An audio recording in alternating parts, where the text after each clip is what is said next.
Eu sou a Valéria, sou uma das coordenadoras da Frente de Evangélicos pelo Estado de Direito. Eu sou Ariovaldo Ramos, sou um dos coordenadores da Frente de Evangélicos pelo Estado de Direito.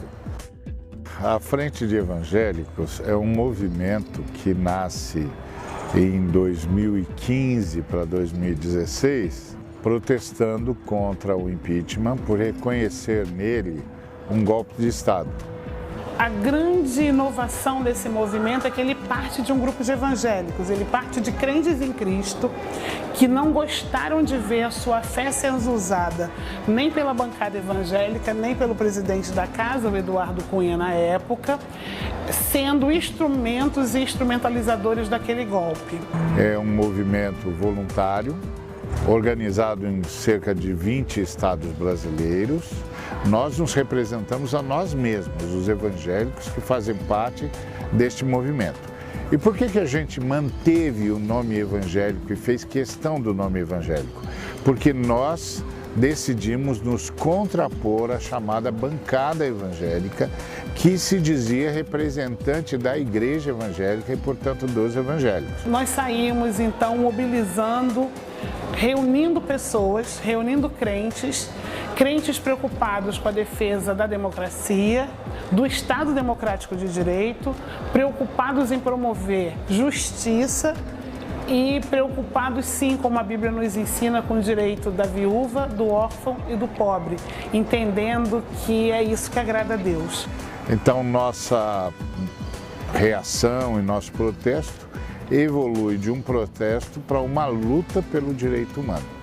Essa é a nossa missão, levar uma formação para a base de tal maneira que a igreja evangélica não possa ser manipulada por fake news, por ações deliberadamente desonestas. Temas que trabalhamos são a Bíblia e o direito à terra, a Bíblia e o direito à moradia, a Bíblia e a situação da mulher, a Bíblia e a questão da infância.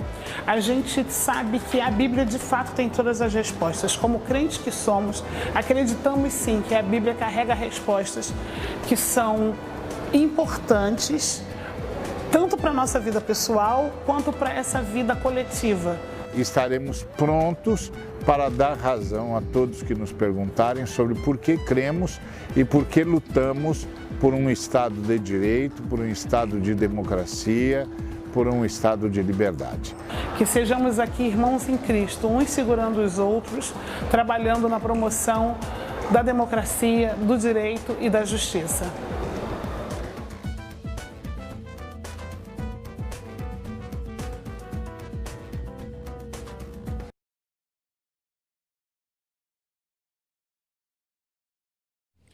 Boa noite, a graça e a paz do Senhor. Privilégio enorme estar com os amados irmãos e irmãs. Sempre uma grande alegria. Eu queria ler com vocês dois textos.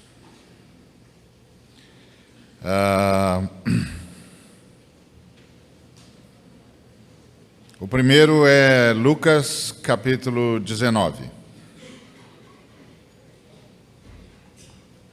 A partir do verso 1. Obrigado. Tem sem gelo, não, né? Queria sem gelo. Posso arrumar? Pode. Obrigado. Lucas 19, 1.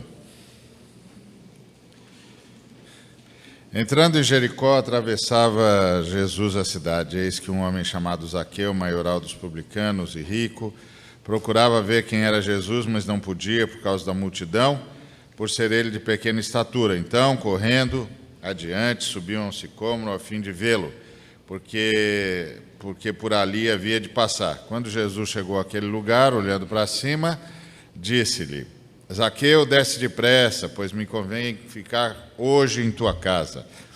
Ele desceu a toda pressa e o recebeu com alegria. Todos os que viram isso murmuravam, dizendo que ele se hospedara com um homem pecador. Entretanto, Zaqueu se levantou e disse ao Senhor: Senhor, resolvo dar aos pobres a metade dos meus bens e, se em alguma coisa tenho defraudado alguém, restituo 4 vezes mais. Então, Jesus lhe disse: hoje houve salvação nessa casa, porque também este é filho de Abraão, porque o Filho do Homem veio buscar e salvar o que se havia perdido. E o outro texto que eu queria convidar você é Mateus, capítulo 16, versículo 18.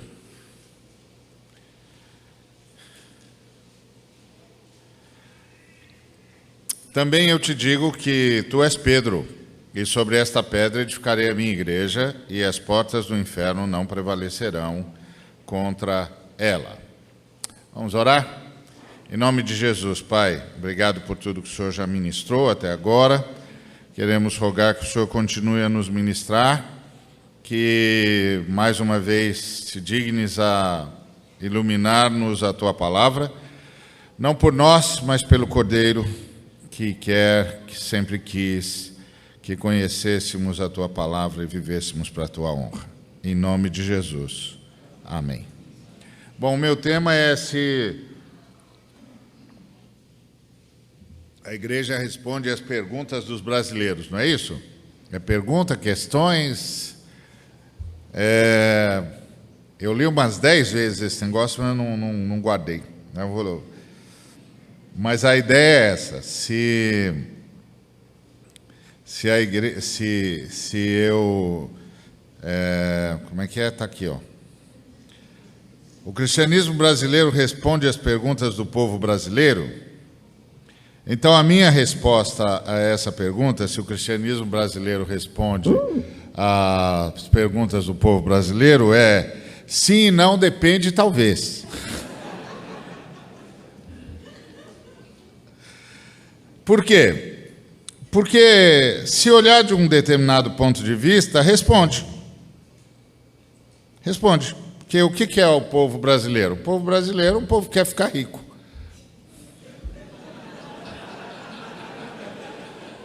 Simples. Não é? O povo brasileiro quer ficar rico. Nós corremos atrás da riqueza, nós somos descendentes dos bandeirantes, dá licença? Nós queremos ficar rico. Nós somos desse tamanho porque a gente queria ficar rico. Tá certo? Os bandeirantes saíram do Sudeste para ficar rico. Não é isso? Saiu todo mundo do Sudeste, os bandeirantes, as bandeiras, os emboabas, as entradas, e fomos entrando no território dos espanhóis, espantando os espanhóis, matando os índios, porque a gente queria ficar rico.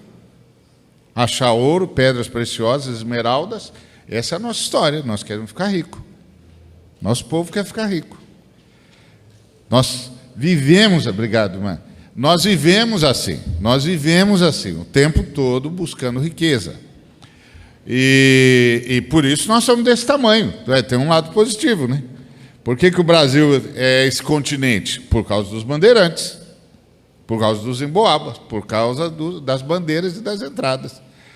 O nosso povo ia e pronto. E os bandeirantes se prestavam a todo tipo de serviço. Por exemplo, se prestaram a destruir o quilombo dos Palmares, se prestavam qualquer serviço. Vai ter dinheiro? Vai ter grana? É isso. É isso. Os bandeirantes nem falavam português. Até a chegada de Dom João aqui, os bandeirantes falavam tupi-guarani. Nossa língua, a língua da região São Paulo e Rio, mais São Paulo, obviamente, era tupi-guarani. O Dom João é que obrigou todo mundo a falar português. Nosso negócio era ganhar dinheiro. Não era preservar a língua portuguesa, honra portuguesa. Que honra portuguesa o quê? Dinheiro, meu amigo. Prata, ouro, pedras preciosas, esmeralda. Onde é que tem grana? Onde é que tem diamante? Lá nas Minas Gerais, qual era o nosso negócio? Ficar rico. Nós tínhamos os caras que farejavam diamante. Até tinha uma espécie de acordo tácito entre a coroa portuguesa e os farejadores. Deixavam os farejadores chegarem, os farejadores pegavam o que podia, com a pouca técnica que tinha, depois, embora, a coroa chegava e pegava o resto. Não é? Quem leu já a história de Chica da Silva, por exemplo, sabe disso. A rainha de Diamantina, por quê? Porque diamante, nosso negócio era ficar rico. Depois, nossa religião é a religião do poder. Os ameríndios nos ensinaram a negociar com as entidades da floresta.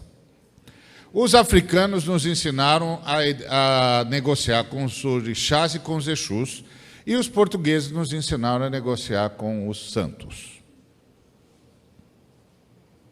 Nós somos bons nesse negócio. A gente ia lá, oferecia uma oferenda, negociava. Nossa religião é a religião do poder. Então, a gente precisava de ajuda dos orixás, a gente ia lá e fazia um obó. A gente precisava de ajuda das entidades da floresta, a gente ia lá e fazia um sacrifício. A gente precisava de ajuda dos santos da religiosidade popular, a gente ia lá e apostava uma esmola, uma oferenda, uma novena. Essa é a nossa religião. Religião do poder. Então, qual é a pergunta do povo brasileiro?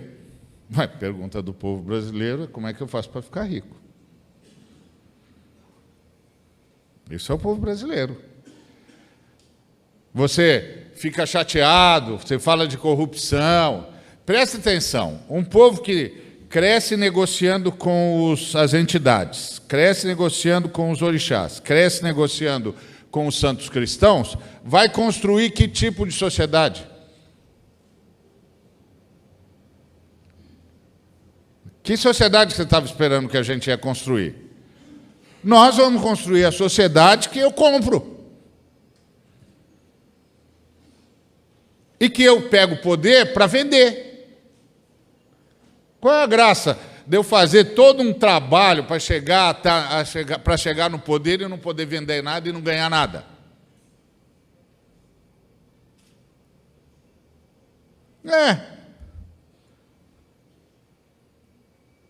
Um bocado de nós aqui ficaria escandalizado até um tempo atrás, escandalizado entre aspas, né? Porque o presidente da República, por exemplo, ganhava o quê? 11 mil reais. Quem é que acreditava que o presidente ganhava 11 mil reais?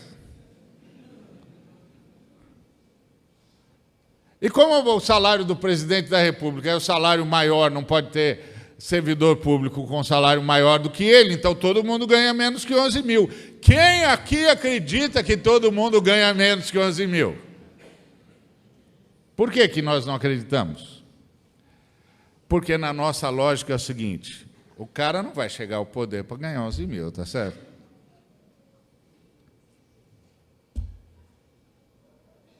Você está brincando comigo? O cara gastou 90 milhões para ser presidente da República, para ganhar um salário de 11 mil?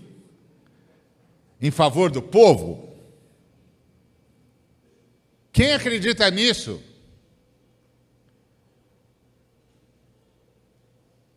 Mas nós achamos que a corrupção é um problema. E é mesmo. Mas você não está percebendo que nós criamos toda uma estrutura para a corrupção? Você sabe quantos artigos tem a nossa Constituição?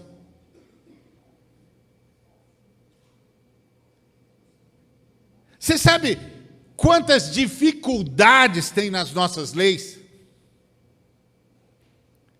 Você sabe quão difícil é fazer qualquer coisa seguindo absolutamente a lei no Brasil? Por que você acha que é assim?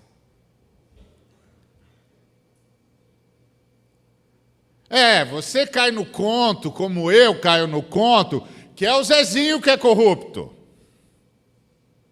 A estrutura é corrupta. O sistema foi feito para a corrupção. A nossa história é uma história de corrupção.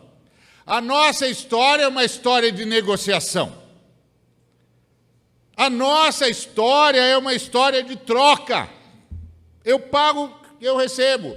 Eu pago para os orixás, eu pago para as entidades, eu pago para os santos. Que sociedade você acha que a gente ia construir? Quem botou na sua cabeça essa sociedade idílica? Onde tem isso? Desde 1500, onde é que tem isso? Por que que você acha que os novos partidos vão ser diferentes? Está na estrutura. Nem você acredita que o cara vai ser presidente da República, governador do estado do Rio de Janeiro, para ganhar 10 mil reais. Nem 20.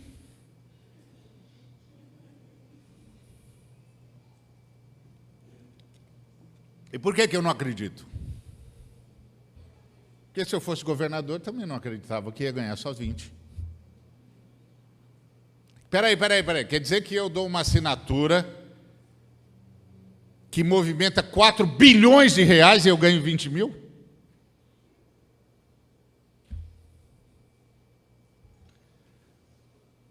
Está no bojo da cultura brasileira. Então, nesse sentido, a igreja responde o anseio o cristianismo brasileiro responde às perguntas dos brasileiros? Responde, positivamente. Por quê? Porque nós temos uma igreja que, ao invés de converter Zaqueu, se converteu a Zaqueu.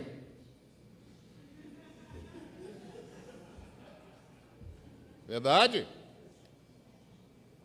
E não é só neopentecostal, não. Vai em qualquer igreja nesse país e vê como é que os ricos são tratados. Escolhe a denominação.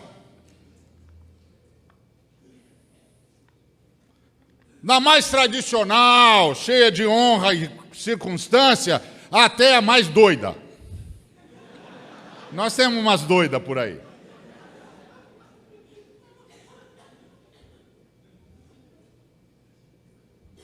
Eu canso de ouvir cara dizendo para mim, aquele cara é o doutor fulano de tal, ele é muito generoso. Generoso uma ova, ele é abençoado e tinha de abençoar, que generoso. Generoso você é com o que é seu. Você não tem nada, você é de Jesus Cristo, tudo é de Jesus Cristo, você é generoso com o quê? Você se converteu ou você não se converteu?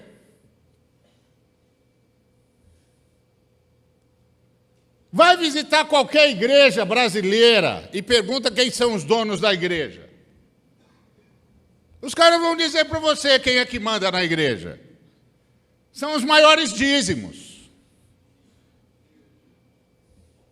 E vai falar com um cara bom de dízimo e ver se ele não vai tratar você como se ele fosse seu chefe. Qual é, meu amigo? Nós estamos no Brasil.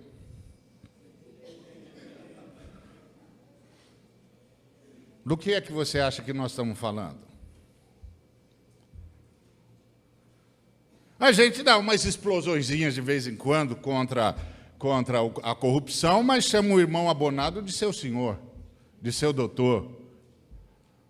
Dá para ele os melhores lugares. Ele tem um voto mais poderoso na Assembleia do que qualquer um. Que nome você dá para isso? O nome que o dicionário dá para isso é corrupção. É a mesma coisa. Nós estamos enganando quem? Nós estamos enganando quem? Como é que é quando chega o irmão com um carrão importado? Ele é o cara abençoado.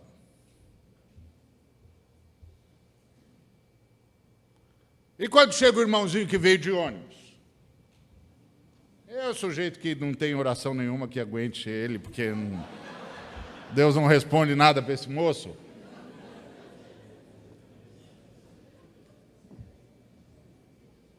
O nome disso é corrupção. Corrupção da fé, corrupção do cristianismo, corrupção da palavra de Deus, corrupção da mensagem de Jesus. O nome disso é corrupção. Nós vivemos dizendo que os mais abençoados são os que têm mais. E o nome disso é corrupção. Isso não é a igreja de Jesus. Isso não é a igreja do sujeito que nasceu numa manjedoura. Isso é corrupção. Isso não é a igreja do sujeito que entrou sentado num burrinho, num jumentinho. Isso é corrupção. Nós todos estamos corrompidos.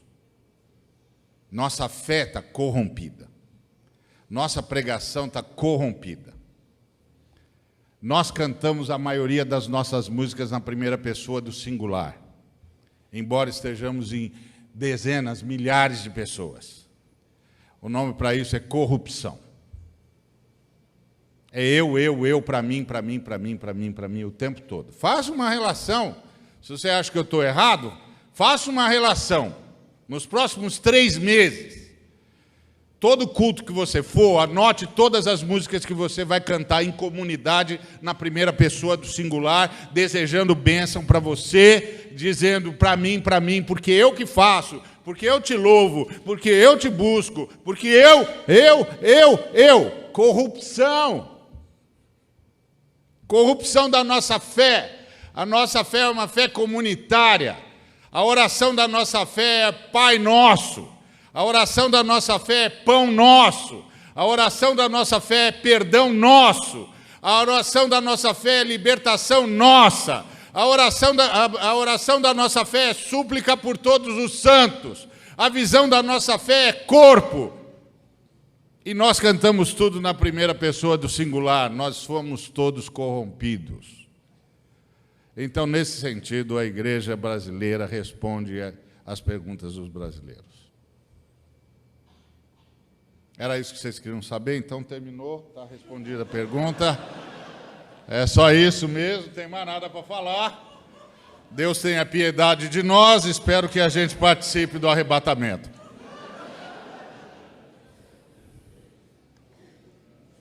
Esse é o ponto. Porque a grande pergunta é, nós estamos enganando a quem? A quem? Nós estamos mentindo para quem? Para Jesus? É impossível mentir para Jesus. Então nós estamos mentindo para nós mesmos.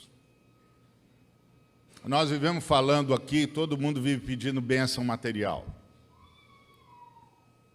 E todo mundo vive medindo a sua fé pela bênção material. E todo mundo vive medindo o que tem para saber se foi abençoado. Sabe qual é o nome que tem isso na Bíblia? Corrupção. Porque o Senhor é meu pastor e nada me faltará, não é porque me dá tudo, mas porque me tira de mim o que precisa ser tirado. Primeira coisa que Ele tira de mim é a insaciabilidade. Ele me faz descansar em pastos verdejantes. Uma ovelha não descansa em pastos verdejantes de jeito nenhum, a menos que passe por uma transformação. Porque a ovelha é um bichinho voraz, come que é uma coisa de louco.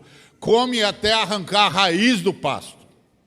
Não é só come a grama até arrancar a raiz da grama. Por isso que o pastor é nômade, porque tem de levar as ovelhas para outro rebanho, para outra pastagem, porque aquela pastagem lá já era, tem de replantar.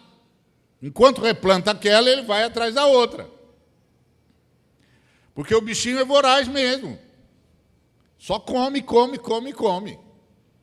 Não descansa em pastos verdejantes, a menos que tenha sofrido uma transformação e tenha vencido a insaciabilidade.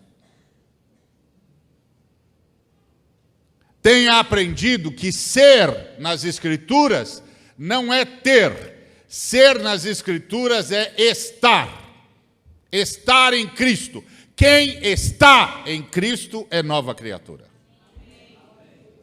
Quem está em Cristo é nova criatura. Não é quem é abençoado por coisas que Cristo dá. É quem está em Cristo é nova criatura. Ser nas Escrituras é estar, não é ter. Até porque nenhum de nós existe. Não é que a gente é uma ilusão de ótica. Não, também não chega a tudo isso. É que todos nós subsistimos. Quem existe é a Trindade. Só a Trindade pode dizer eu sou. No máximo, nós todos podemos dizer eu estou. E ainda bem que a gente é latino, porque nas línguas latinas dá para falar. Eu estou sustentado pela Trindade, você também. Eu não existo, você também não. Nós subsistimos. Porque eu não tenho como bancar a minha existência. Eu não tenho como bancar o próximo minuto. É verdade que eu já marquei a agenda para amanhã, para depois, para daqui a um ano. Mas é um exercício de esperança. Porque eu não tenho como saber se vou estar vivo daqui a um minuto, porque eu não banco a minha existência. Eu não banco. Então, tudo que eu digo é um exercício de esperança. Por isso que o Tiago disse, diga se Deus quiser. Não é diga se Deus... Só que não dá para dizer. O Tiago vai me perdoar, mas não dá para dizer. Porque você diz, se Deus quiser, o irmão diz, não, ele vai querer sim. Ele pensa que você está tirando o corpo fora. Ele pensa que você está tirando o corpo fora. Que você já está jogando tudo nas costas largas de Deus. Que você já está dizendo para ele assim, não, é que eu não vou, mas se Deus quiser eu vou. Então eu já estou dizendo, ele não vai querer, eu não vou ir. Não! O que Tiago disse é, diga, se a Trindade permitir que eu continue aqui até lá, no que depender de mim eu vou. É isso que o Tiago está dizendo. Porque eu subsisto na Trindade. Eu não sei se a Trindade vai me bancar até amanhã. Eu não sei quanto tempo a Trindade ainda vai me bancar. Porque a Trindade avisou a todos nós que nós somos pó e vamos voltar para o pó. E não disse quanto tempo nós íamos ter. Então a gente não sabe quanto tempo tem. E como eu costumo dizer... Quem não sabe quanto tempo tem muito pouco tempo, então vê se vive bem. Porque a qualquer hora a Trindade pode dizer, ok, não vamos mais bancar você, tá? Você está vindo.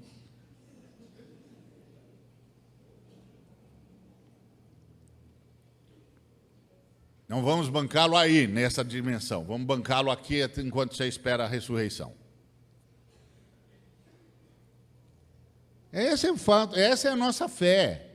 A nossa fé não tem nada a ver com esse capitalismo estruturado em que todo mundo programa tudo para 40 anos. A nossa fé é uma fé vivida a cada dia. É a fé do maná. Tem para hoje. E é a fé da comunidade. Tem para todos. Se tem para mim, tem para todos. Quem ora o pão nosso de cada dia se oferece para ser a padaria de Deus. Tudo é de Deus. E tudo que é de Deus é para o povo de Deus. E é para o bem da humanidade. Eu não tenho nada. Tudo é nosso. Porque tudo é de Deus. E tudo de Deus é para o bem do seu povo e para o bem da humanidade. Mas nenhum de nós vive assim. Porque nós somos corrompidos. Nossa fé é capitalista, nós somos corrompidos. E não pensa que a fé socialista é a fé dos cristãos. A fé dos cristãos é a fé do jubileu. É outra história. Nós não vamos entrar aqui nesse mérito, porque eu não vou ficar falando de economia aqui, até porque eu não sou o cara próprio para falar disso. Mas nós não somos nem comunista, nem capitalista. Nós somos do jubileu. Tudo para todos e todos trabalhando por todos. Isso é jubileu. É outra realidade. É outra mensagem. Mas nós nem estudamos o jubileu. Se eu saísse perguntando por tudo quanto é igreja que eu vou, oi, pessoal, quem é que já estudou aí o jubileu? O que é o jubileu? Eu não ia fazer isso com os irmãos, não vou fazer isso com os irmãos. é um negócio feio, não quero fazer nenhum irmão passar vergonha.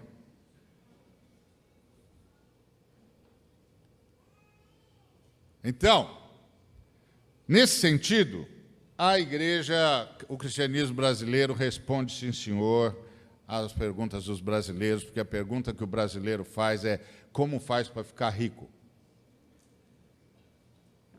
E nós respondemos, vem para a igreja, dá uma boa oferta, não falta em nenhum culto, dá oferta mais do seu que lá, leva a toalhinha, leva o martelinho, leva a rudinha santa, a rosinha ungida, ou então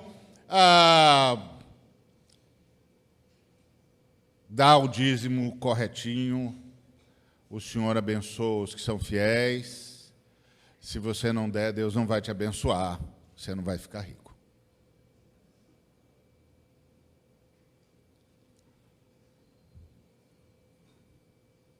Isso não é a fé cristã.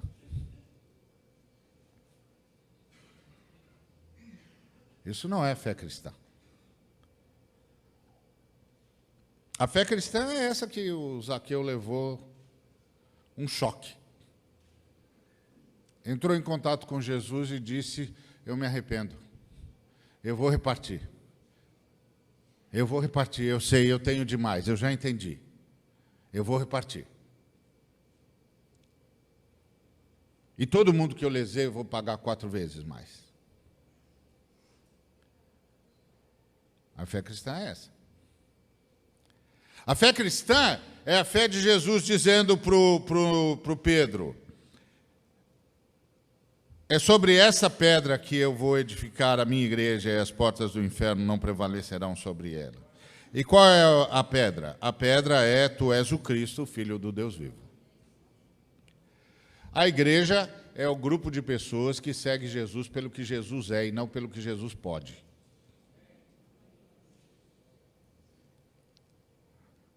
Esse é o ponto.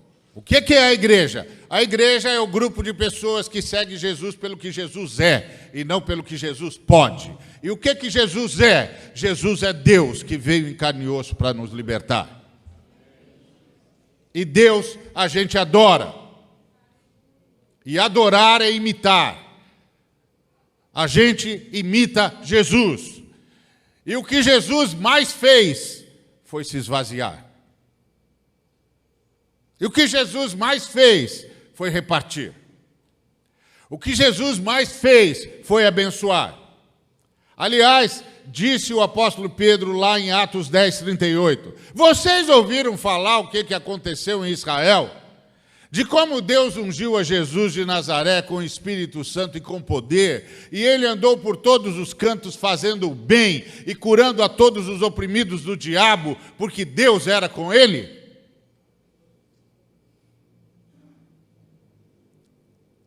O povo de Deus, o povo de Jesus, é o povo que segue Jesus pelo que ele é. E ele é Deus, que veio em carne e osso para nos libertar. Então é o povo que o adora, porque Deus a gente adora. Se fosse líder, a gente seguia. Se fosse general, a gente obedecia. É Deus a gente adora.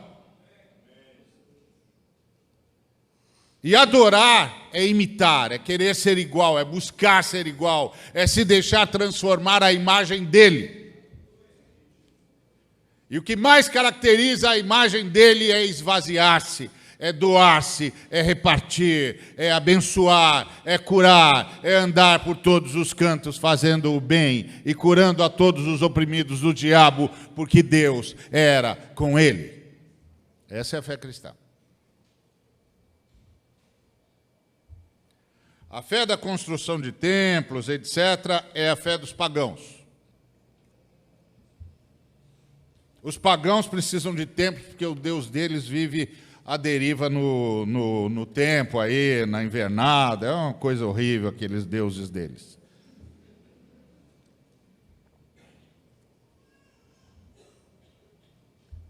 A Trindade, o Deus que se revelou em Cristo Jesus, não precisa de templo.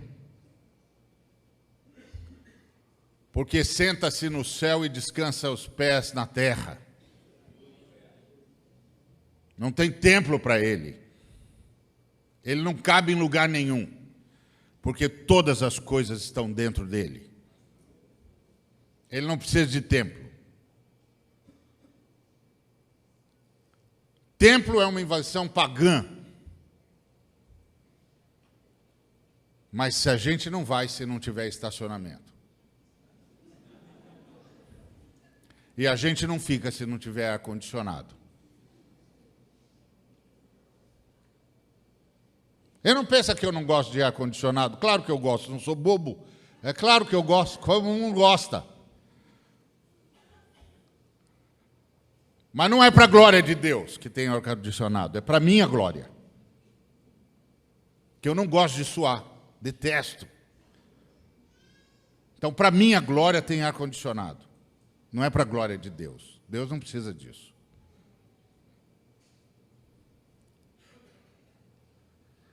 Está errado? Não, só basta dar o nome às coisas como elas são. Não vem com essa história, nós estamos fazendo para a glória de Deus. Glória de Deus uma ova, xará. Glória de Deus uma ova. Deus nem precisa desse negócio, rapaz. Olha a grana que você está pondo nisso aí, enquanto tem gente morrendo de fome para tudo quanto é canto. Se toca, Zé.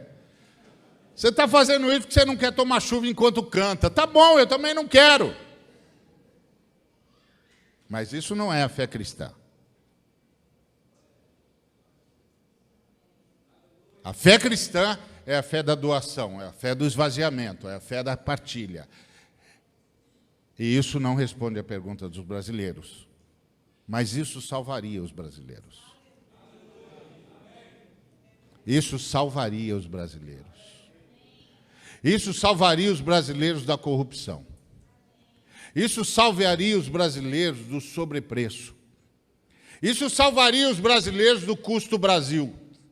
Isso salvaria os brasileiros de um país que é milionário, bilhardário, uma das 5 maiores economias do mundo e tem de conviver com gente morrendo de fome e com gente que não tem lugar no hospital. Isso salvaria o Brasil. Mas não vai salvar, porque isso não está no cristianismo brasileiro. O que está no cristianismo brasileiro é a mesma coisa que está no INSS. O que está no cristianismo brasileiro é a mesma coisa que está entre os homens brasileiros que têm e que não têm ótimos planos de saúde. Porque aqui também é assim. Quem tem, manda. Quem não tem, espera lá embaixo. Quem tem, marca com o pastor a hora que quiser. Quem não tem, certos pastores ele nunca vai ver. Nunca vai subir no gabinete dele. Porque agora ele é famoso. Agora você pode dizer assim, você está falando isso porque... Não, eu também sou famoso. Você pensa que eu não sou? Mais do que queria, mais do que deveria, mais do que poderia. E luto todo dia para ter um gabinete aberto para todo mundo, para nunca ninguém dizer, esse cara esqueceu quem ele era. E quem foi que tirou ele daquele inferno onde ele vivia.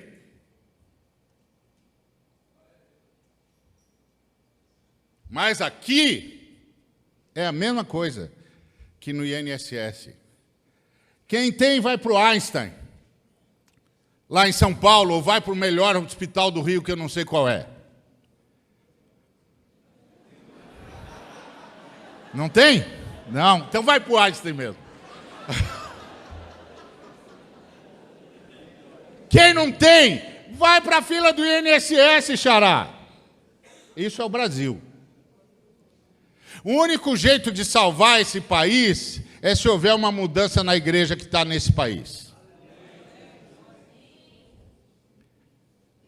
É se aqui nesse país, pastor não andar saindo por aí comprando aviãozinho.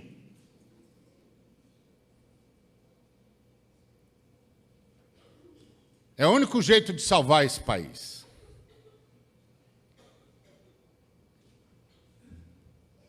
Agora, esse cristianismo brasileiro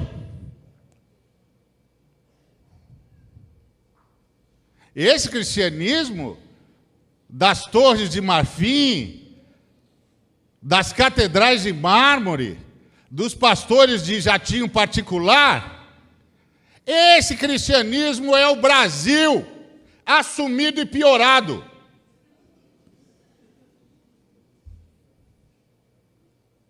Então, esse cristianismo responde a pergunta dos brasileiros. Como é que faz para você ficar rico? Vira pastor. Monta a sua igreja.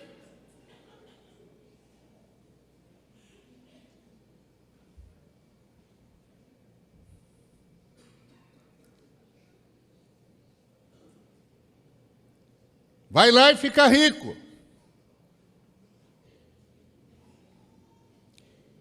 Você vai parar de andar de corcelzinho.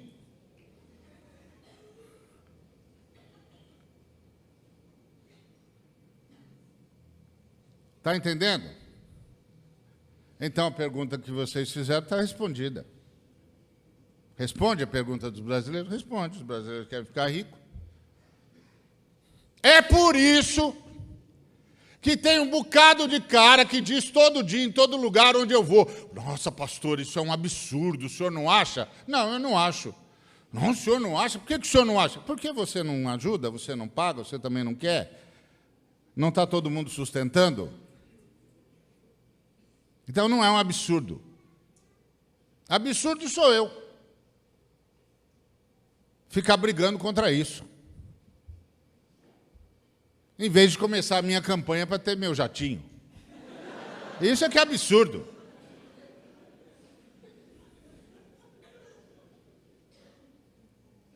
Entendeu? Porque todo mundo acha ótimo. É abençoado. O cara tem 3 helicópteros, um jatinho, uma fazenda com 10 mil cabeças de gado. Ô, glória, aleluia, é abençoado. Todo mundo vem para frente para falar da bênção que recebeu e não da bênção que repartiu. Isso não é a fé cristã. Mas isso é o cristianismo brasileiro. E não é só lá, não. Vá em qualquer denominação tradicional que se orgulha de ser reformada, e você vai ver a mesma coisa. Nós fomos corrompidos. É isso. E por isso nós não estamos salvando o Brasil.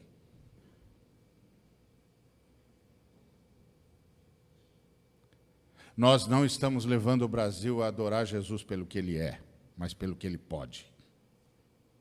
E muitos de nós,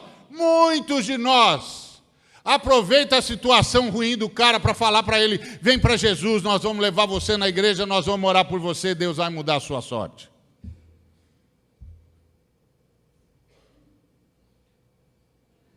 A maioria de nós não sabe pregar a partir da graça, só a partir da desgraça.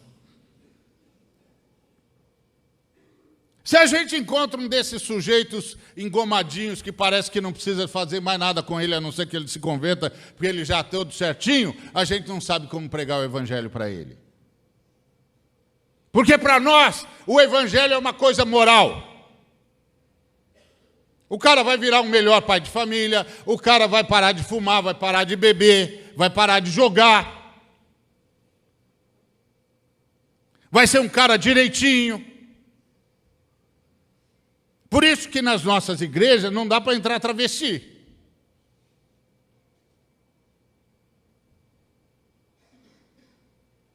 Meu Deus do céu, se a gente sai aí na rua, prega o evangelho, um danado de um travesti, entrega a vida para Jesus e vem com a indumentária dele para o primeiro culto da vida dele. É o primeiro e o último, meu filho. Você não respeita as famílias, não? Isso não é fé cristã. Isso é outra coisa, eu não sei o que é. É uma religião boa, talvez, não sei. Quem sabe? Mas isso não é fé cristã.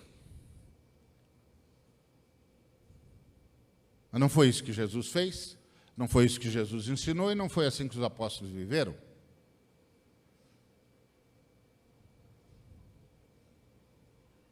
Então nós aprendemos isso de quem?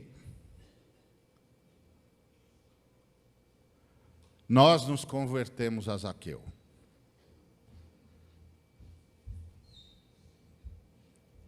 Por isso nós somos mantenedores do status quo.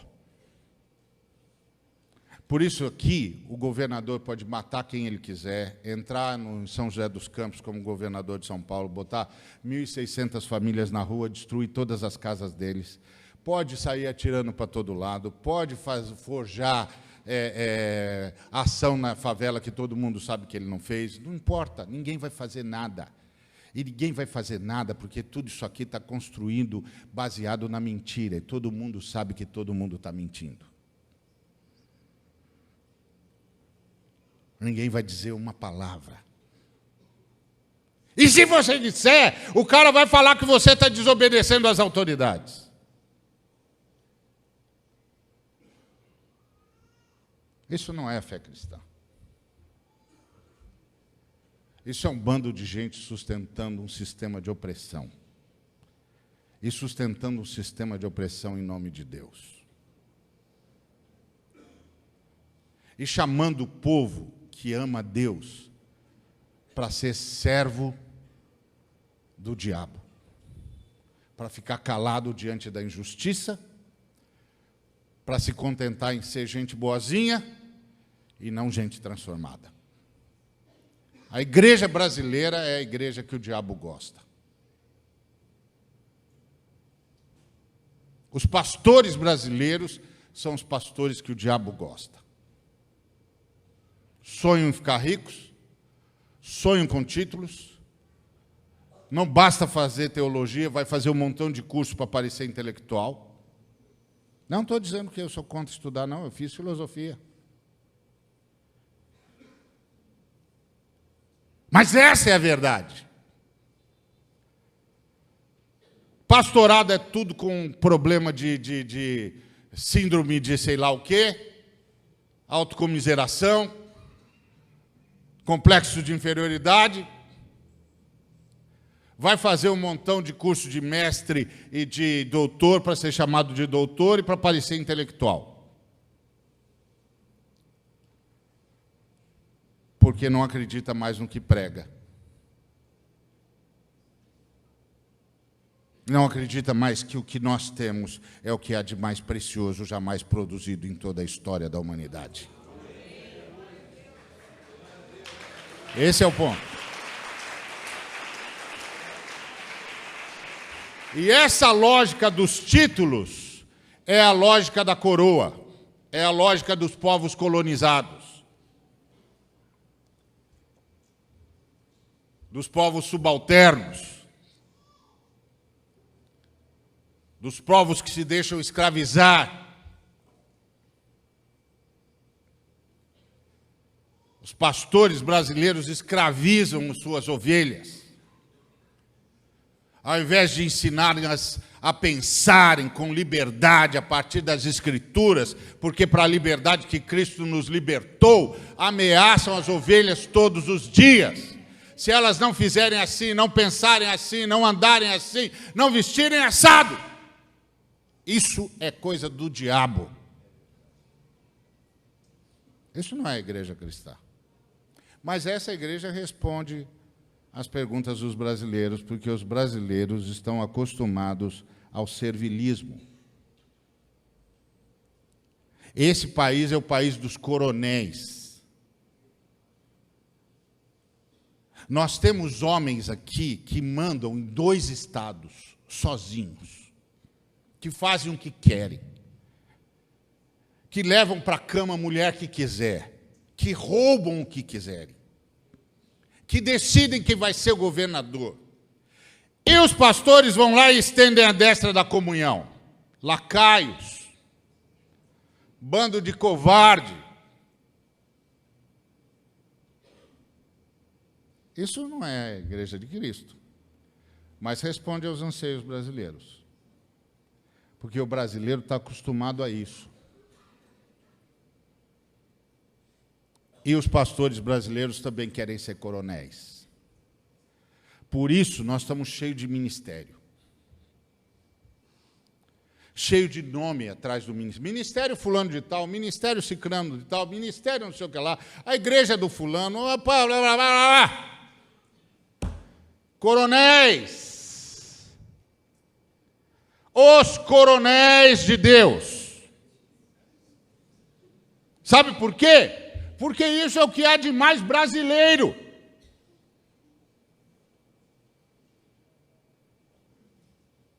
Esse é o jeito brasileiro. Nós somos a nação dos coronéis. Os nossos políticos são coronéis.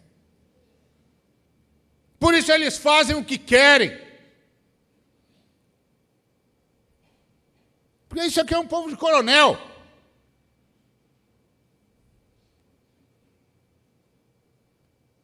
Agora são os pastores também.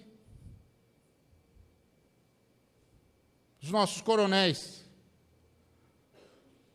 Eu sou um dos 12 do Terra Nova. Estou ligado a um bom coronel, tá certo?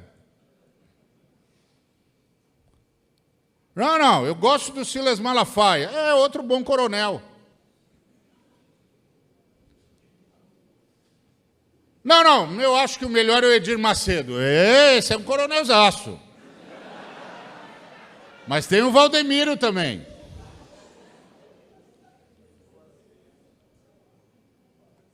Todos nós somos coronéis. E mandamos nas ovelhas e perpetramos a escravidão. E dizemos, se você não der R$900, você não vai escapar da crise financeira. E nós dizemos, está certo. E sabe por que nós dizemos está certo? Porque nós somos escravos. Nós somos subservientes. Nós somos filhos dos coronéis. O único problema é que as nossas mães eram as empregadas domésticas. Vocês querem mesmo tratar desse negócio de conversar com o Brasil, ou vocês preferem que eu pare aqui e faça uma pregação devocional? Eu faço também. E eu gosto, porque eu sou um cara devocional, eu acredito na Bíblia. Para mim, a Bíblia é a palavra de Deus. É infalível, é inerrante, é regra de fé e de prática. E eu faço devocional todos os dias. Eu amo a Bíblia. E eu amo orar. E eu amo tudo que está escrito na Bíblia. Eu amo Jesus Cristo como você. E faço devocional, sim, senhor. Então eu posso fazer. Eu gosto também. Mas vocês me fizeram uma pergunta. Se o cristianismo brasileiro responde à pergunta dos brasileiros. Responde. O problema é que não devia responder. Porque nós, brasileiros, precisamos de libertação. Nós, brasileiros, precisamos nos livrar dos coronéis. Nós, brasileiros, precisamos nos livrar da injustiça. Nós, brasileiros, precisamos nos livrar dessa miséria. Nós, brasileiros, precisamos nos livrar desses homens que não respeitam os nossos casamentos nem as nossas mulheres. Nós, brasileiros, precisamos nos livrar da corrupção. Nós, brasileiros, precisamos nos livrar do custo Brasil. Nós, brasileiros, precisamos nos livrar de empresários fraudulentos e corruptores e de homens públicos corruptos e corruptíveis. Nós, brasileiros, precisamos parar de achar graça na miséria, de achar graça nos coronéis. Nós, brasileiros, precisamos parar de achar graça nos líderes nacionais que são verdadeiros coronéis, tão pecadores, tão pagãos, tão imundos quanto. E que acham, porque são presidentes das porcarias das denominações deles, porque Jesus Cristo morreu por denominação nenhuma, eles também podem fazer o que eles quiserem. Mas eles não podem, porque isso aqui é a fé em Jesus Cristo. Jesus Cristo é Deus. Deus a gente adora. E Deus disse que não era para fazer assim. Eles não podem. Não, mas ele é irmão. Irmão, uma ova. Se ele é irmão, se ele não é irmão, esse departamento de Deus. Meu departamento é como ele está fazendo.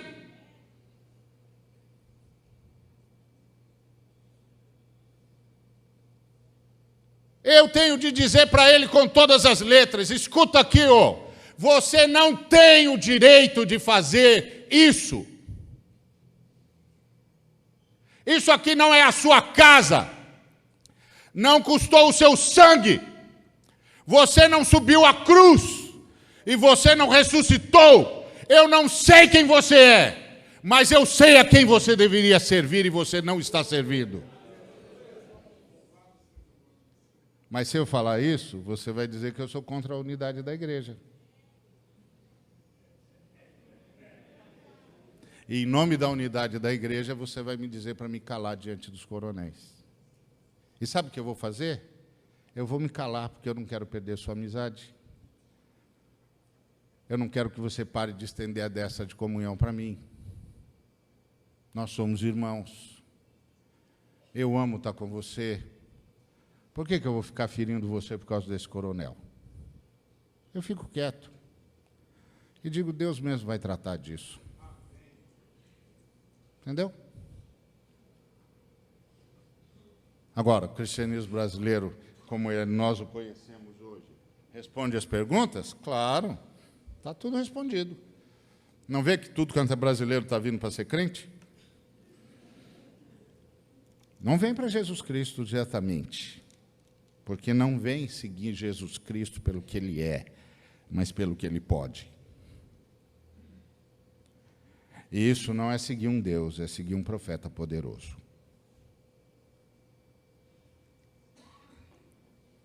Tem uma cena nas Escrituras que é muito triste. As pessoas descobriram que bastava tocar nas vestes de Jesus que elas eram curadas. Aí Jesus não podia mais descer do barco. Porque ele descia do barco e as pessoas pulavam em cima dele. Você pode imaginar a cena? E aí Jesus disse para os discípulos, mantenha o barco afastado, que eu preciso falar com eles. E eles não me ouvem mais. Eles só querem o que eu posso dar. E você sabe de uma coisa? Nós dizemos isso todo dia. Vem aqui hoje à noite, irmão, para receber a sua bênção. Está precisando de alguma coisa, irmão? Vem hoje no culto. O Senhor vai agir. Sua bênção vai chegar.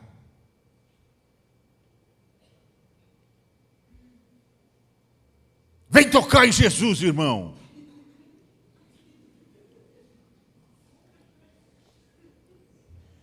Mas o texto diz que Jesus fugiu dos que o tocavam. Dos que iam apenas para tocá-lo. O Senhor é meu pastor porque acaba com a minha insaciabilidade. E aí eu posso descansar em pasto verdejante, porque eu sei que ser é estar, não é ter. O Senhor é meu pastor porque acaba com a minha ansiedade. Eu posso ir para as águas de descanso, porque eu não tenho de ficar controlando tudo e olhando toda hora para ver o que está acontecendo aí nas minhas costas. Porque eu sei que estou nas mãos do Senhor. Embora beber água é o momento de maior fragilidade para qualquer animal. Mas o Senhor está cuidando de mim, então não preciso ficar ansioso. Ele apazigua o meu coração. O Senhor é meu pastor porque Ele me dá senso de valor. Ele me guia pelas veredas da justiça por amor do seu nome. Ele me dá senso de valor, eu ganho identidade. Eu me torno incorruptível. Agora eu sei quem eu sou, sei por que eu estou aqui e sei para que eu vivo. Então Ele é meu pastor porque Ele me muda. O Senhor é meu pastor porque Ele me faz enfrentar os meus medos. E ainda que eu ande pelo vale da sombra da morte, eu não temerei mal nenhum, porque Ele está comigo. Ele diz, vem comigo, rapaz, enfrenta os seus medos, eu vou levar você para pastos mais verdes, você tem de passar por isso, você tem de vencer isso. Eu vou mudar você. Você vai parar de ter esse medo selvagem. Vou levar você para a fé. O Senhor é meu pastor porque Ele me faz relativizar as circunstâncias. Os inimigos me cercam e Ele prepara uma mesa na presença dos meus inimigos e faz meu cálice transbordar. E me diz, não são os seus inimigos, não são as circunstâncias que dizem para você o que é a vida, não, meu filho. Quem diz para você o que é a vida sou eu. Senta e come, querido. Entre mim, entre você e os seus inimigos estou eu, e eu sou uma barreira intransponível. Descansa, rapaz. E o Senhor é meu pastor porque Ele me dá uma comunidade. Bondade e misericórdia certamente me seguirão todos os dias da minha vida e habitarei para sempre na casa do Senhor. E a casa do Senhor somos nós. Nós vamos ser bondosos e misericordiosos uns para com os outros. Vamos construir uma sociedade solidária. Uma sociedade onde todos trabalham por todos, onde todos se responsabilizam por todos, onde todos amam a todos, onde todos carregam as cargas uns dos outros. Essa é a casa de Deus. Esse é um lugar de bondade e misericórdia. Isso me seguirá todos os dias na minha vida. O Senhor é meu pastor, porque me põe numa comunidade, eu não estou mais sozinho. Isso é a fé cristã. Não responde a pergunta de um país de individualismos. Não responde a pergunta de um país de coronéis. Mas salva esse país. Porque o problema desse país é o individualismo. Veja isso no trânsito. Pergunte se é você mesmo quantas vezes você dá passagem. Ou se você não sente que está toda hora disputando o espaço com o cara que está no outro carro.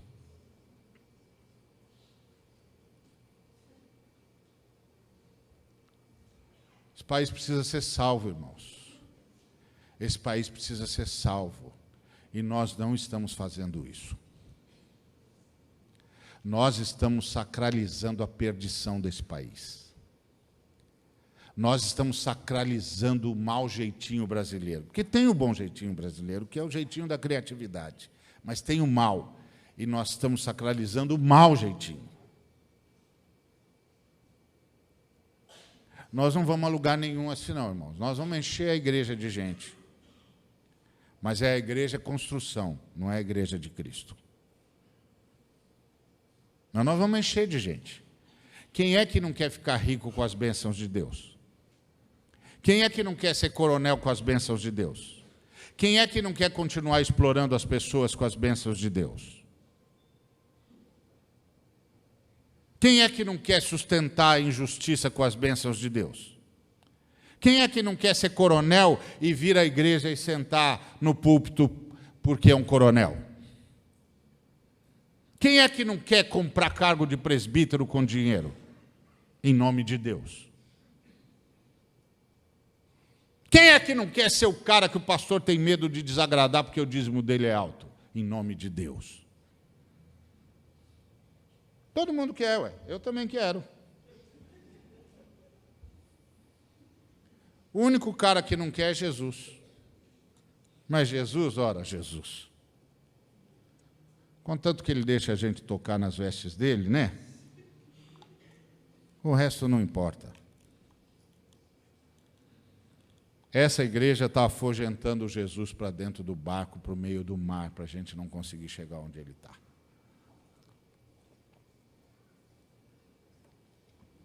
Dá para mudar? Dá. Começa com o nosso arrependimento. Começa com o meu arrependimento. Com o arrependimento de todos nós. Começa com a partilha. Com abrir mão do que tem. Com repartir. Começa assim. E você pode perguntar, você está aí falando? Eu faço isso, sim, senhor. Senão eu não subi aqui para falar.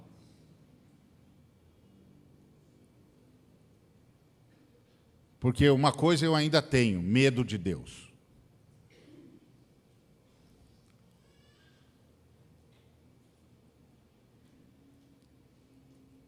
Esse é o ponto. Se nós não formos por esse caminho, nós não vamos salvar a fé cristã nesse país.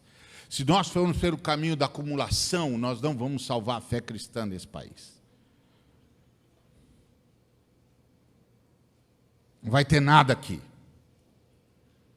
Vai ter esse bando de pavão aí, com um terno de R$5.000, desfilando na frente da presidente da República. Isso não é igreja, isso aí não é nada. Isso aí é uma porcaria. E é a pior das porcarias. Porque isso aí tem como Deus o Eike Batista. E não o homem da manjedoura. Então, o cristianismo brasileiro responde a pergunta dos brasileiros, sim. Porque as perguntas dos brasileiros é uma só.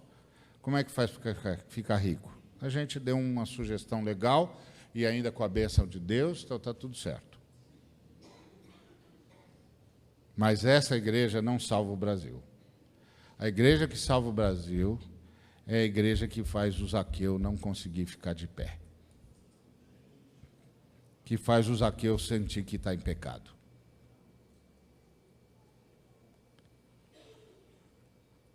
Que faz o Pôncio Pilatos tremer diante de um camarada ensanguentado.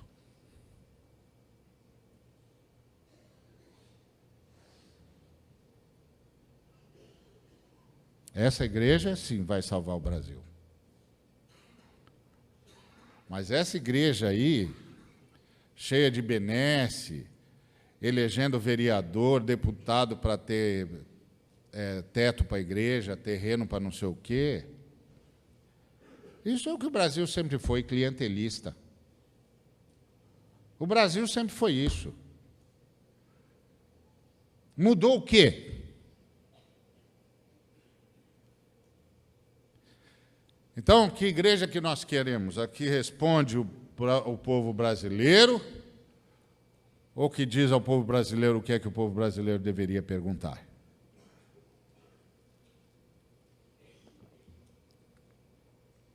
E que salva o povo brasileiro.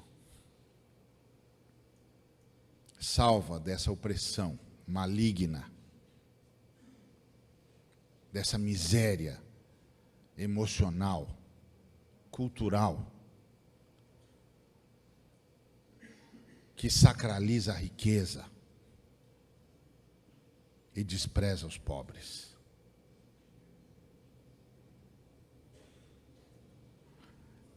É isso aí, irmãos. Já que vocês perguntaram, está respondido. Não precisa ficar bravo comigo, porque eu vou embora. Você vai fazer o que você quiser mesmo, fica tranquilo. Não fica pensando que Deus vai pesar a mão sobre você. Não vai pesar a mão, porque agora é a época da reconciliação. Deus está em Cristo reconciliando consigo o mundo e não imputando aos homens as suas transgressões. Tudo que Deus vai fazer é o que Ele tem feito todo dia comigo e com você, que é, meu filho, se arrependa. Ainda tem uma oportunidade de você se arrepender. Você não precisa se arrepender, porque Ele vai continuar te abençoando, porque Ele abençoa de graça. E abençoa por graça. Você não compre o meu CD. Bobagem você levar essa mensagem para casa. Para que isso? Você já não ouviu? Já não está bom? Já não é dor suficiente para uma noite só? Vai levar isso aqui para casa para quê? Não leva nada, rapaz. Deixa isso aí. Tem outros irmãos bons aí que esses aí vale a pena comprar. Não me compra, não. O que eu estou falando não significa nada. Porque isso não vai mudar nada. É só uma palavra de profeta. Palavra de profeta ninguém leva a sério. É só palavra de profeta. Negócio de profeta é ser jogado na cisterna. Deixa isso para lá. Não esquenta com isso, não. Sua igreja não está bem, não está tudo bem lá?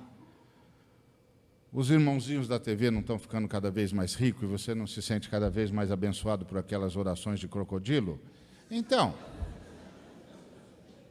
por que você vai mexer nisso? Mexe nisso não, rapaz. Ninguém leva a sério o profeta. Todos os profetas foram assassinados. Ninguém leva a sério o profeta. Desde os tempos de Israel, desde Zacarias que morreu no templo. Ninguém leva a sério esse negócio. Você não precisa levar também, não. Eu só quero ter a certeza de que você ouviu. Você ouviu. Você pode não concordar comigo. Você pode dizer, imagina, esse cara vive do quê? De brisa. Você não está vendo que eu vivo de brisa?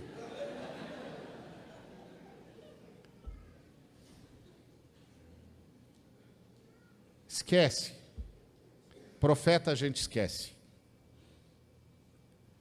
Mas eu só quero ter certeza que você ouviu. E que quando nós chegarmos diante do grande rei, você não vai poder dizer, nenhum pastor me disse o que estava acontecendo.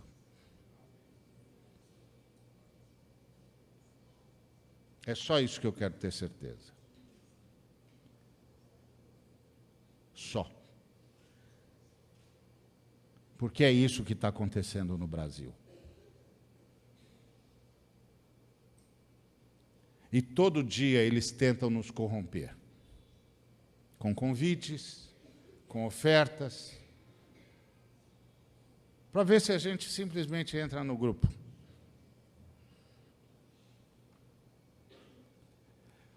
Nós precisamos salvar esse país, irmãos. E eu vou dizer uma coisa para você. Só Jesus Cristo pode salvar esse país.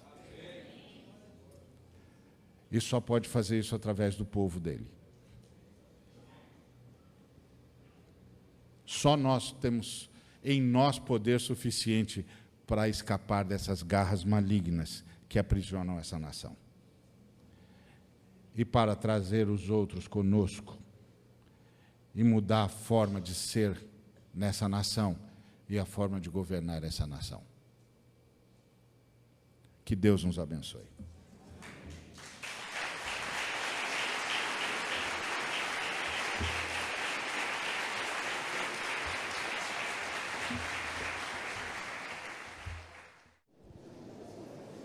Queridos, vamos prestar atenção nas perguntas, que com certeza as respostas serão muito relevantes para nós, para todos nós que estamos aqui.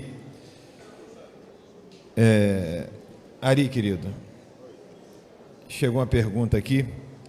Pastor, de onde o senhor começaria então a mudança no Brasil? Influenciando do topo ou da base de nossa sociedade? Da base. Só há libertação através da consciência do povo, principalmente do povo que se converte, da base. O topo não vai abrir mão do poder, a menos que ocorra um grande milagre. E isso é, claro, um desejo, uma esperança, eu creio em milagres, mas se eu vou trabalhar na base. Principalmente vou trabalhar com as crianças, para ensinar as crianças a profunda verdade do Evangelho e ajudá-las a pensarem com as categorias de Jesus e não com as categorias do mundo. Eu começaria pela base, investindo tudo que posso nas crianças, investindo tudo que posso nos jovens, investindo tudo que posso nos adolescentes, investindo tudo que posso na nova geração. E com os pobres. Investiria tudo que posso nos pobres. Até para os pobres se libertarem da mentalidade de que ser explorado é natural.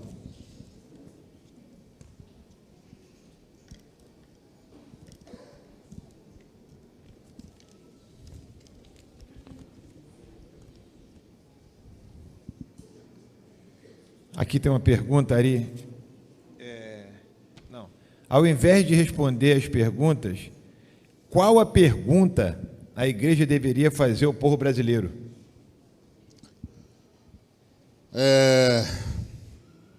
Vocês querem continuar nesse inferno? É isso mesmo que vocês querem para essa nação? Vocês querem continuar nesse inferno? Vocês querem ter governadores, prefeitos, presidentes que vocês sabem o que são e mesmo assim vocês toleram? Vocês querem continuar nesse inferno? Querem esse sistema que condena à miséria a maioria? Vocês querem mesmo continuar numa nação em que 50% das terras pertencem a 4 milhões de seres humanos, enquanto o restante das terras, tirando as reservas naturais, ficam para 194 milhões? Vocês querem mesmo viver num país em que nós somos 198 milhões de pessoas e temos 240 milhões de cabeças de gado? Vocês querem mesmo isso? Vocês acham que isso é realmente progresso? Essas são as perguntas que nós tínhamos de começar a fazer. O que o senhor acha de homens cristãos, pastores sérios, que entraram ou desejam entrar na política? Se eles tiverem vocação e fibra para aguentar o tranco e base cristã para fazer o que tem de fazer, ok? Nós precisamos de agentes de Deus em todos os cantos. O ponto básico é, o jogo da política é o jogo do poder. O jogo do poder é um jogo que apela para a corrupção o tempo todo. Então, quando você, como cristão, entra num ambiente, você entra num ambiente para ser a pedra de tropeço na vida de todo mundo. Você é o cara que não vai negociar, você é o cara que não vai abrir espaço, você é o cara que vai exigir justiça, você é o cara que vai... E sabe o que vai acontecer com você? Você vai ter muita dificuldade de fazer vingar qualquer coisa, a menos que você tenha muito povo do lado de fora da janela. E esse é o grande problema. Como nós brasileiros e os crentes são a mesma coisa, os brasileiros não acreditam em honestidade e os crentes não acreditam em santidade. Os crentes brasileiros não acreditam em santidade. E a maior prova disso é que a coisa mais fácil que você consegue fazer na igreja é caluniar alguém. Basta você caluniar, todo mundo vai acreditar que o cara pecou. Ninguém vai em nenhum momento imaginar que pode ser uma calúnia. Porque todo crente brasileiro está esperando que o cara peque. Está esperando que o cara caia em pecados morais e em todo tipo de pecado. Então, a coisa mais fácil que existe na igreja brasileira é caluniar alguém. E é fácil porque na igreja brasileira ninguém acredita em santidade. Ninguém acredita que santidade seja possível, embora tecnicamente o seja, lógico, mas ninguém, inclusive, acredita que qualquer um de nós esteja realmente buscando santidade. Esse é um fato. Assim como o povo brasileiro não acredita em honestidade. Então, o povo brasileiro está sempre esperando ser roubado, está sempre esperando que o político vai roubar. E aí, quando entra um crente sério, que jura que diante da cruz que vai ser cristão, os crentes ficam esperando quanto tempo vai levar para ele se corromper. E ao invés de irem e darem apoio para ele, serem aquele grupo de seres humanos do lado de fora da janela, que é a única coisa que os políticos temem, que a única coisa que os políticos temem é quando você chega com uma causa de justiça e os caras começam a desdenhar de você, e aí você diz assim, ó, antes de desdenhar de mim, é melhor você dar uma chegada na janela. Aí quando ele chega na janela, ele vê aquela multidão, aí ele volta com a cara amarelada. Aí ele sabe com quem está falando. Mas isso não acontece, porque nós abandonamos os nossos soldados. Nós ficamos esperando para ver quando é que eles vão cair. É isso. E quando eles caírem, nós vamos dizer, está vendo? Por isso que a gente é contra. O problema todo é que nós jogamos o cara na cova dos leões e não ficamos na retaguarda. E isso é um fato. E aí, quando o cara começa a perceber que vai ser devorado, ele começa a negociar. Aqui, lá em Campinas, no interior de São Paulo, teve um presbiteriano extremamente sério que foi eleito vereador. Nome que é uma lenda lá, não vou lembrar agora o nome dele, mas ele é uma lenda lá. E ele estava na Câmara e um vereador chegou para ele e disse assim: você já pegou os seus 5 lotes? O que 5 lotes? Os 5 lotes. Quais 5 lotes? Não estou sabendo de 5 lotes nenhum. Ele falou: rapaz, você não sabe que as empreiteiras precisam que uma série de coisas sejam liberadas, porque nenhuma empreiteira vai ganhar dinheiro se cumprir a lei brasileira de loteamento. Você não sabia disso, né? Pois é, mas é. Nenhuma empreiteira vai ganhar dinheiro se cumprir toda a lei de loteamento. Então, ele vai e corrompe. E lá eles corrompiam assim, eles davam para cada vereador 5 lotes. E os vereadores com 5 lotes faziam de conta que não viram e pronto. Aí esse irmão sério virou para o vereador que estava falando com ele e disse assim: ó, eu não quero 5 lotes e tem mais. Se eu souber que alguém pegou, eu denuncio. Eu denuncio. Sabe o que aconteceu? Ele não conseguiu, durante 4 anos, nem dar nome de rua. Eles não deixaram passar nada dele. Nem nome de rua ele conseguiu emplacar. Nome de rua. E sabe o que os crentes fizeram? Nada. Nada. Não foram para a rua, não apoiaram o irmão. Nada. Como ele era sério, ele passou 4 anos gritando da tribuna, berrando da tribuna, e foi embora. Porque 4 anos depois, nem os crentes votaram nele, porque ele não tinha emplacado nenhum projeto. Que vereador é esse que não tem nenhum projeto aprovado? Um vereador que não negociou. Ei, meus irmãos, estamos falando do Brasil ou da Suíça?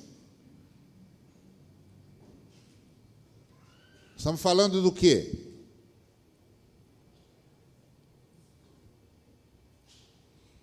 É assim que acontece. Então, olhando do ponto de vista eminentemente técnico, claro, todo irmão sério tinha de ir lá para diante e para lá. O problema todo é que nós temos de deixar claro para o irmão que ele vai sozinho. Nós não vamos mexer uma palha. E nós vamos ficar olhando de longe para ver quando é que ele vai se corromper. E quando ele se corromper, nós vamos dizer: corrupto, sabia que ia dar nisso. Porque nós somos brasileiros, e a relação do brasileiro com o Estado é uma relação clientelista e paternalista, porque o Brasil se tornou Estado antes de se tornar nação. Dom João veio para cá, transformou a gente em Reino Unido, Portugal, Algarves e Brasil. A gente não tinha nem consciência de nação, já era Estado. Nós não participamos de nada. Quando ele foi embora e deixou o reino para o príncipe regente, para o filho dele, de herança, chegou lá em Portugal, começaram a dizer para ele: ó, não vai dar, não dá, vamos trazer o Brasil de volta para a colônia. Aí mandou avisar que ia voltar para a colônia. O filho dele disse: não, peraí, você me deu uma herança, você me deu um presente, você não vai tirar meu presente. Aí juntou com a elite e disse independência ou morte. E o Brasil dormiu reino, acordou império. Mas nós, povo, não fizemos nada, nem sabíamos o que estava acontecendo. Depois, a gente tinha até um bando de republicanos muito sérios, gente que queria ver valores da Revolução Francesa, da Revolução Americana, etc, etc, etc. Mas aí a princesa Isabel fez a Lei Áurea, aquela Lei Áurea que foi a pior lei que já foi feita para libertar qualquer escravo em qualquer país. Mas os latifundiários escravocratas, que, aliás, até hoje são latifundiários e até hoje são escravocratas, mudaram de lado. Dormiram monarquistas e acordaram republicanos. Sem os valores republicanos, sem os ideais republicanos, sem Revolução Francesa, sem Revolução Americana. Chamaram o melhor amigo entre os generais que o Dom Pedro tinha, que era o Marechal Deodoro, e fizeram uma república. Quem não brigou com o Marechal, com o imperador que nós amamos tanto, mas não fez nenhuma universidade no Brasil? Tá certo? Todo mundo ama o Dom Pedro II, mas Dom Pedro II não criou uma universidade no Brasil. Mas é um senhor simpático, culto, que inclusive os americanos queriam que fosse presidente dos Estados Unidos. A gente tem o maior orgulho quando um cara lá de fora diz que um brasileiro é legal. Coisa de colonizado. E aí nós sustentamos a família imperial até hoje. Nós devemos ser a única república do mundo que sustenta a família imperial. Aí, o que o povo teve a ver com a república? Nada. Nada. Aí, depois do despotismo do Floriano Peixoto, entrou a política café com leite entre os mineiros e os paulistas. E o que o povo tinha a ver com isso? Nada. Até que o Getúlio Vargas, se aproveitando da briga pessoal entre o Dantas e o João Pessoa, em que o João Pessoa expôs a amante do Dantas em praça pública, as fotos, e o Dantas, obviamente, fez o que brasileiro sabe fazer, que é lavar a honra com sangue. O Getúlio Vargas se aproveitou e fez o Estado Novo. O que nós temos a ver com isso? Nada. Nós não participamos disso. A gente ficou contente com o segundo Getúlio Vargas, porque ele começou a fazer o meia-culpa e trouxe a visão nacional-socialista do fascismo italiano e implantou aqui, e nós temos até hoje. CLT, sindicalismo, etc. Tá bom, é melhor do que o que a gente tinha antes. O que nós fizemos em relação a isso? Nada. Nós não participamos da nossa história. Nós só viemos a participar da nossa história no Direta Já. É tempo, hein, meu amigo? É 500 anos sofrendo a história. Que relação você acha que o povo brasileiro tem com o Estado, com o governo? Paternalista e clientelista. Por isso que o cara sobe no poder e faz o que quer, ele é o governador, ele pode. É o presidente, ele pode. É o prefeito, ele pode. Onde foi que nós aprendemos isso? Com Dom João, que era um paternalista, esperto que dói.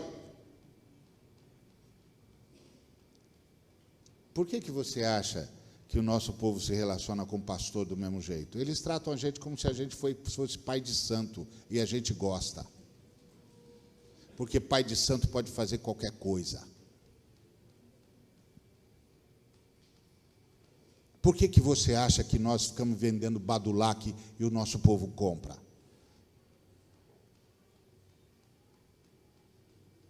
isso está atávico, está no nosso jeito de ser brasileiro. Nós acreditamos em mágica.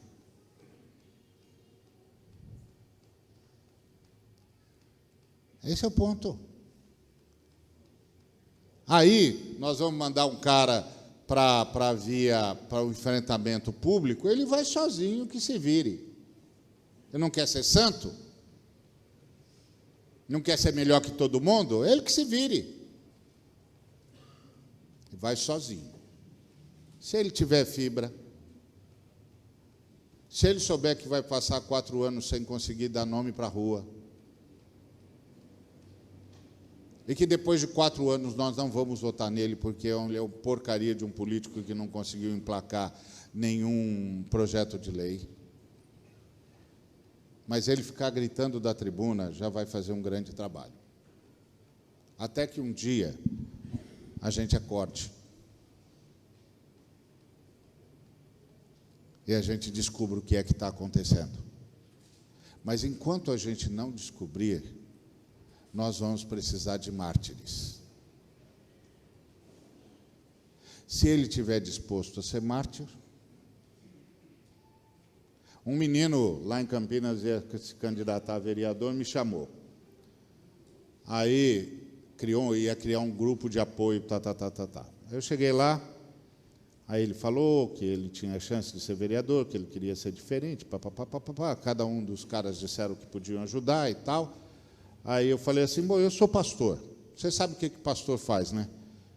Ele falou o quê? Prepara a gente para o martírio.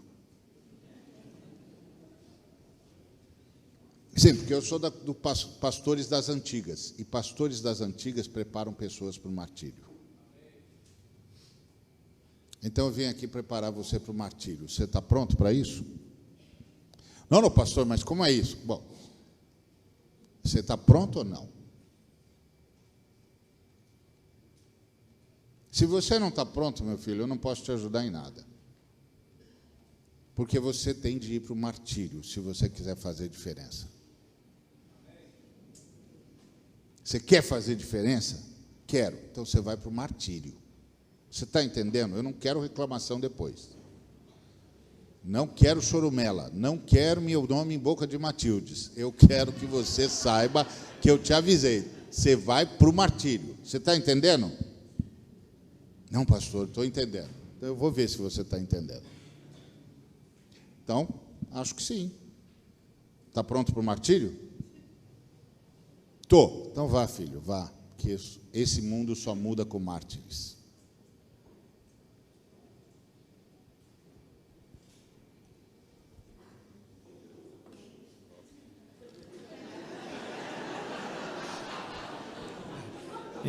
Entendi.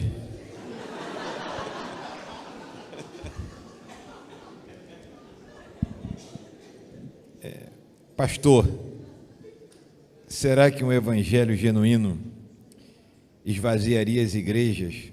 Ou esse medo é apenas um escudo atrás do qual ficamos acomodados, pregando nossas fábulas? Não, não esvaziaria, não. Porque eu acredito que está havendo uma colheita no Brasil. Não esvaziaria, não. Levaria os caras à conversão de verdade, mas não esvaziaria, não. Porque tem 2 fenômenos na Bíblia que a gente confunde como se fosse um só, mas não são. É o fenômeno do avivamento e o fenômeno da colheita. O fenômeno do avivamento é quando o Espírito Santo trabalha dentro da igreja, ministério do João Batista. Fenômeno da colheita é quando o Espírito Santo trabalha fora da igreja, nos circunstantes. Conversa de Jesus com a mulher em Samaria. Aquilo é colheita. Vida do João Batista antes de Jesus. Aquilo é avivamento. Então eu tenho a impressão profunda, e não é de hoje, já faz 10 anos que eu falo isso. 10 anos. Acho que até mais. Acho que a primeira vez que eu escrevi sobre isso já faz 15 anos. Eu chamei os pastores, eu disse, eu estou percebendo que o Espírito Santo está trabalhando na sociedade brasileira, vai haver uma colheita.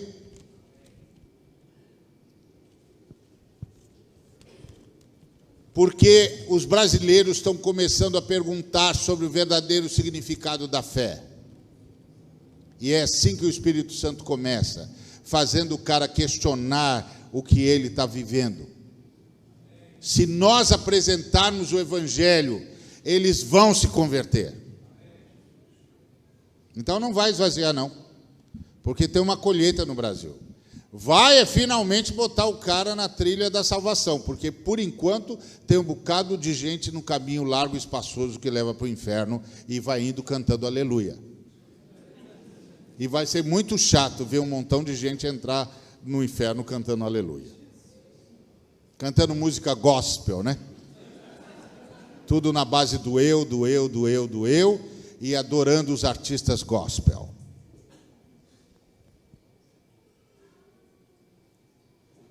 Que é isso aí, irmãos. É exatamente isso aí. Então, mas se a gente começar a pregar mesmo o Evangelho, um montão de gente vai se converter. Está havendo uma colheita no Brasil. Um montão de gente, um montão. Inclusive, tem gente se convertendo fora da instituição evangélica e perguntando, pelo amor de Deus, onde é que eu descubro quem é que realmente fala sobre Jesus? Porque o Espírito Santo vai fazendo a obra dele. Então, não tenho nenhum medo de pregar o Evangelho, não. Aliás, o Evangelho é a palavra da libertação. Essa pergunta aqui, pastor Ari, era uma pergunta que muitos fazem essa pergunta. Diante de tudo que você falou, como explicar que Deus está no controle? Deus não está no controle do mundo, Deus está no controle da história da salvação e interfere todas as histórias paralelas para impedir que a história da salvação corra risco de continuidade. E quando os caras pecam para além da medida da iniquidade, ele tira da história. Está escrito isso na Bíblia. Ele falou para Abraão: seu povo vai ser escravo durante 400 anos. Por que 400 e não 350 e não 250? Porque ainda não se cumpriu a medida da iniquidade dos amorreus. Daqui a 400 anos, os amorreus, os fariseus, os heteus, os perizeus terão completado a medida da iniquidade, vão perder o direito de continuar da história, eu vou tirá-los da história e vou entregar a terra deles para vocês. Esse é o ponto. Deus se responsabiliza pela história da salvação. Deus não está aqui para fazer do Brasil uma nação justa. Deus está aqui para fazer salvação. Quem está aqui para fazer do Brasil uma nação justa somos nós, para que haja mais brasileiros no caminho da salvação, porque senão um bocado de brasileiro vai morrer antes da hora. Cuidado com esse determinismo, porque esse determinismo é que está fazendo da igreja brasileira essa porcaria. Porque essa história de Deus estar no controle significa que se eu pequei é porque Deus quis que eu pecasse. E se eu pequei porque quis. Deus nunca determinou que eu pecasse. É meu problema. Eu fiz. Minha culpa, minha máxima culpa. Não, meu filho, fica tranquilo, Deus está caminhando você, e Ele caminha, leva a gente por esses caminhos mesmos transversos e a gente cai, mas Ele já sabia disso, Ele estava preparado e tal, Ele sabia, mas não queria, e não mandou eu fazer. Eu fiz, por isso eu tenho de me arrepender. E a oração não é Pai nosso que estás nos céus, santificado seja o teu nome, porque aqui na terra se faz a tua vontade. É assim a oração? Qual é a oração? Pai nosso que estás nos céus, santificado seja o teu nome, venha o teu reino, e seja feita a tua vontade. Por que que o Espírito Santo, por que que Jesus ensinou a orar assim, se a vontade de Deus está sendo feita? Isso é conversa determinista. O determinismo é a mãe de todas as tiranias. É por isso que as nações de religiões kármicas não conseguiram se desenvolver antes que o Ocidente chegasse lá. Não conseguiram desenvolver senso de justiça, porque era o determinismo, era o karma. Você nasceu do jeito que Deus queria que você nascesse. Você tem um corpo que Deus quer que você tenha. Você mora num lugar onde Deus quer que você more. Você vai viver o tempo que Deus quer que você viva. Você vai morrer do jeito que Deus quer que você morra. Você já leu isso? Se você não leu, eu vou te dar a bibliografia. 40 dias com propósito de Rick Warren, primeiro capítulo. Sabe o que é isso? Determinismo. Sabe o que é isso? Isso é maravilhoso quando você fala na Califórnia para gente que mora em casa de 11 milhões de dólares. Eu quero ver falar isso em Santo Amaro da Purificação, onde as multinacionais contaminaram a água com metais pesados e as crianças nasceram com as vísceras de fora. Eu quero que o cara vá lá e diga: o seu filho tem as vísceras de fora, porque Deus quis assim.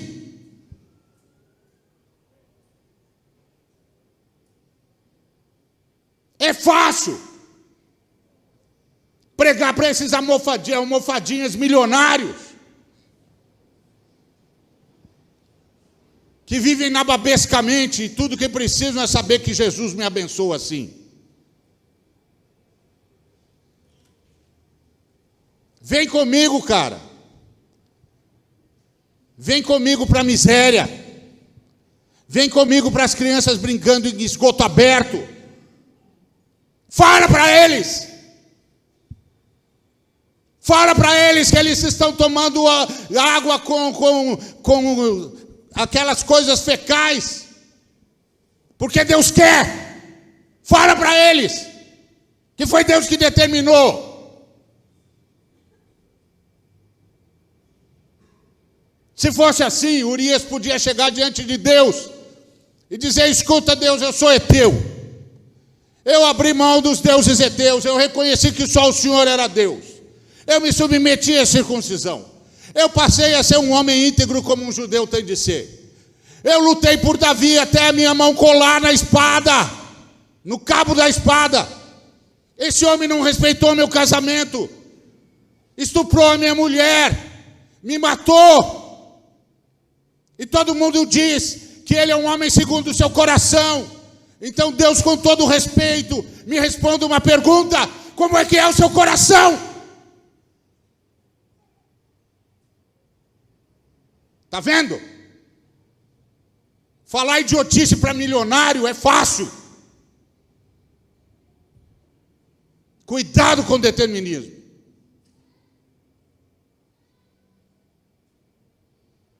Um dia desse estava falando com um pastor determinista.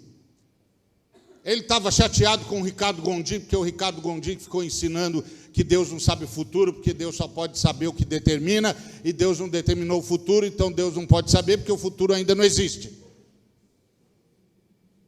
Aí ele virou para mim e disse: é verdade, Deus só sabe porque determinou. E eu virei para ele e disse: olha, finalmente encontrei um cara que concorda com o Ricardo. Ele falou: não concorda, concorda sim. Vocês dois são os dois lados da mesma moeda. Ele diz que Deus não determinou, por isso não sabe o futuro. E você diz que Deus determinou, por isso sabe o futuro. Nenhum de vocês entende de eternidade. Deus sabe tudo porque está fora do tempo. Eternidade não é um tipo de tempo. Eternidade é a ausência do tempo. Você não leu Agostinho? Está vendo? É para isso que está indo a igreja. Os liberais acabando com a Bíblia e os ultracalvinistas acabando com a fé. E eu sou calvinista, por isso que eu falo. Não ia falar dos arminianos, porque eu não sou arminiano, eu sou calvinista. Mas determinismo não é um ensino da fé reformada.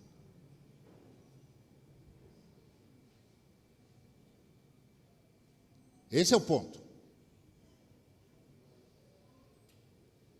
Deus interfere na história todas as vezes que tem de interferir. A Bíblia diz que se você tomar a ceia indignamente, você morre antes do tempo. A Bíblia diz que quem vive da espada morre pela espada, que os perversos viverão metade dos seus dias, que os que temem o Senhor vivem mais tempo, que quem honra o pai e a mãe prolonga os dias na terra. Que determinismo que tem aqui?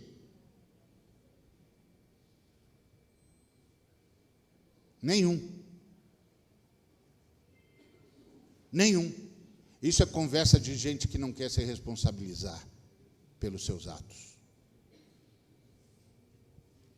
Então, me desculpa, mas eu nem tenho mais paciência. Eu nem tenho mais paciência de ver essa gente destruindo a igreja e transformando Deus no pai do pecado. E tirando do povo de Deus o senso de responsabilidade com a sua fé e de convocação à santidade. Então, isso aí é determinismo. Determinismo é coisa do Islão e das religiões kármicas. Nós somos cristãos. Se não avisaram a gente, então estou avisando. Nós somos cristãos. Nós seremos julgados. E só gente moralmente responsável pode ser julgada. E gente moralmente responsável é gente que decide. Agora, há determinações na Bíblia? Há. Tudo que tem a ver com a história da salvação está decidido. Mas isso é diferente de determinismo. Isso quer dizer que Deus vai interferir quantas vezes tiver de interferir. Todas as coisas. E disse Deus: façamos o homem à nossa imagem e semelhança. E tudo foi feito de tal maneira que a soberania de Deus cumpriu o seu propósito sem aviltar o arbítrio humano. Esse é o mistério do Deus que se esvazia.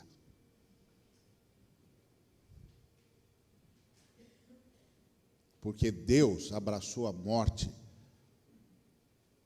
antes de criar a vida. Porque a Bíblia diz que o sangue do Cordeiro é conhecido com efeito desde antes da fundação do mundo. 1 de Pedro, capítulo 1, do versículo 18 ao versículo 20.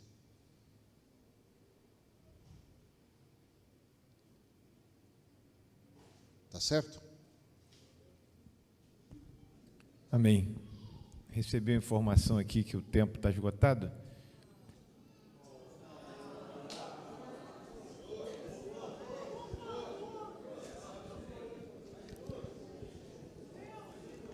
Tem uma pergunta aqui, interessante. Se Zaqueu estava em cima da árvore, e Jesus desce daí depressa, que hoje me convém ficar na tua casa, e depois Zaqueu restitui, né? Se converte. E aí que está a pergunta: qual é a mensagem que converte Zaqueu? A mensagem que você prega: arrependei-vos, porque é chegado o reino dos céus. Arrependei-vos, porque é chegado o reino dos céus. Que era exatamente a mensagem que Jesus pregava. Arrependei-vos, porque o reino de Deus, o reino do céu chegou. vai acabar toda a rebelião. E Deus está dando chance a todos os rebeldes de se arrependerem. E você está vivendo como um rebelde. É a mesma mensagem que eu e você pregamos. Glória a Deus.